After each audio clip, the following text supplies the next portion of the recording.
We have a population of over 200,000 people. 你现在所看到的地方，就是坐落在非洲最繁华城市之一拉各斯的水上贫民窟马可库。这里不是旅游胜地，而是一座漂浮在水上的社区。成千上万的人在简陋的木屋和独木舟之间穿梭，过着与城市喧嚣截然不同的日子。在这个被世界遗忘的水上角落，我想带你们看看这里人们的真实生活。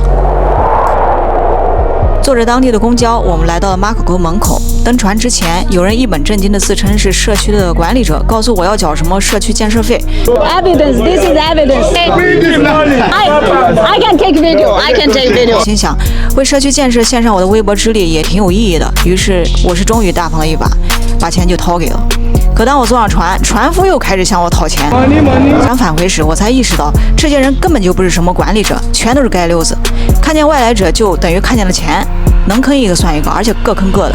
尼日利亚 "Give me money" 比 "How are you" 使用频次更高，人太多，普通老百姓能够实际支配的资源太少，竞争压力巨大，每个人都在想方设法搞钱。其实它这个水并不深，它这个水可能也就是现在大概是80公分，然后再往里面走一点，可能最深也就1.5米到2米的样子吧。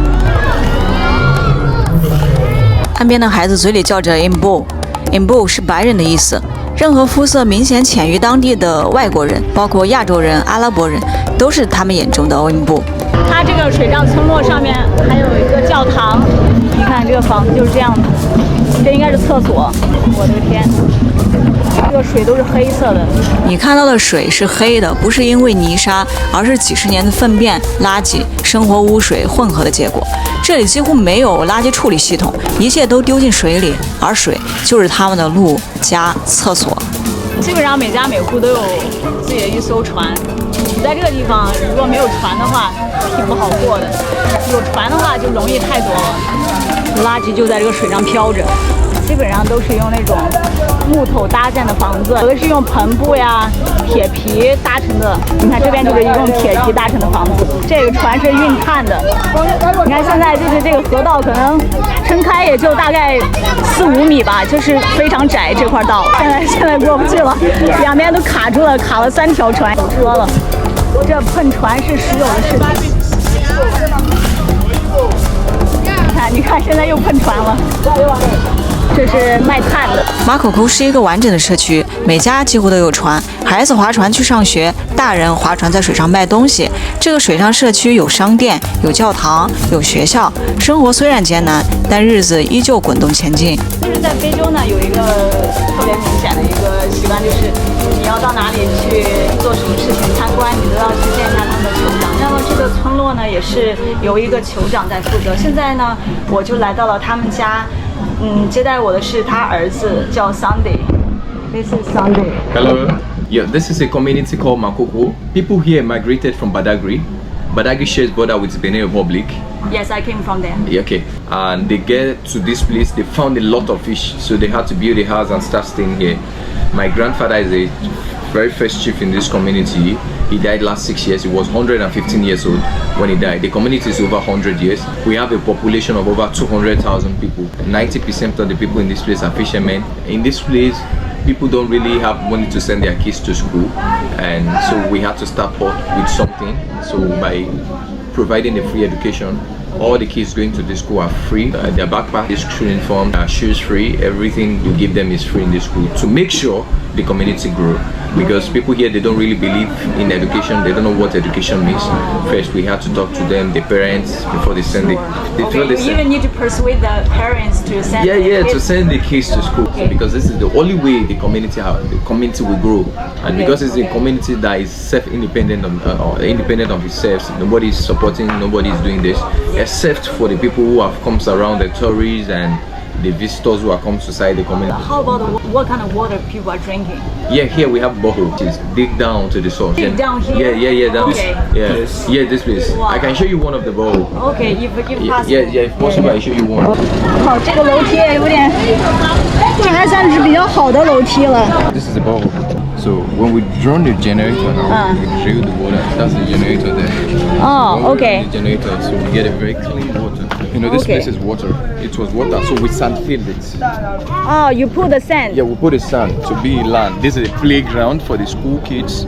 占这块地，它其实是在水上，只是人工填的那些沙，所以才弄成这样一块小地。 Drinking, shower, cooking, Oh, washing clothes. no problem. No problem. Oh. That's what I'm using. Look at my screen. Oh, okay, Yes, okay, okay. That's what I take sand. Okay, okay. Sometimes I even see some like kids, they are Some kids in the jump water. into this water. No This problem? This water is polluted, but the thing is, we are used to it. Yeah, you used to your system, immune. Yeah, it's like immune system. Okay. So when other people from the mainland or outside there comes to this place, so they fall into the water, they get sick. Yeah. But I can tell you, if I swim in this water, You nothing won't is get. gonna stop. Okay, you're used to it. Yeah, we're used to it. That's cool. Hi. Oh, hi. Okay, okay. Thank you very much. Thank you, thank you. 虽然我们有看到一些钻井或者发电机，但这并不代表马可库的主流现实。事实上，大多数的居民每天依然要划船去买水，而这种成本是比较高的。马可库并不是正式规划的社区，基本设施缺失严重，用电的问题则是更加的糟糕。这就是一个学校，是刚才那个 Sunday 他们建的第二个学校。其实我刚才跟他聊天来着。很多的西方人过来知道这个地方之后，他们也有捐款，所以才帮助了这个学校的建成。就马达姆在卖东西。Everyone money, money, money. I don't have money 哦。今天是周天嘛，所以大家有的人会去教堂，所以你可以听到一些唱歌的声音。拍摄时，我能感觉到很多人对镜头的反感，我理解这种情绪。他们不想成为他人镜头下的素材，不想被反复展示他们的苦痛，却依然活在没有任何改变的生活里。艰难的生存已经消磨了太多的耐心。之前我都是看人家的视频，人家来到这个水上村落。当我自己真正来的时候，有点小感慨吧。当你在这个船上的时候，你是可以闻到污水的那个臭味儿的。可是他们很多人每天都生活在这样的环境，所以想一想，其实我们。大多数人挺幸福的，我们生活的环境有非常干净的用水，可以得到很好的教育，所以当时他意识到教育是非常重要的一个途径改变命运，所以他也是致力于这个整个水上村落的建设。所以呢，我也希望通过这支视频可以传递给更多人关于马可库这个村落的现在的情况，够引起更多人对它的关注。抬头望去，贫民窟边上就是高档住宅，同一个天际线却映照着截然不同的命运。贫穷与富足在这片土地上没有缓冲地带，只有一道看不见却无法跨越的鸿沟。马可库的居民世世代代生活在这片水上村落中，他们被政府遗忘，被城市边缘化，可他们也无处可去。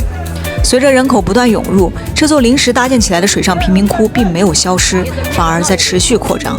它像是一块城市无法消化的现实补丁，越补越大，却始终得不到真正的接纳与尊重。可是即便如此，你仍能看到孩子们天真的玩耍，仍能看到人们即使生活拮据，也会穿上最洁白体面的衣服走进教堂，怀抱信仰。你仍能看到有人终其一生选择去爱，去盼望，去建设自己的家园。也许正是这些微小而坚定的选择，支撑着无数普通人在现实的重压下依然继续前行。希望有一天，这片黑水不再吞噬希望，而能映出清澈的未来。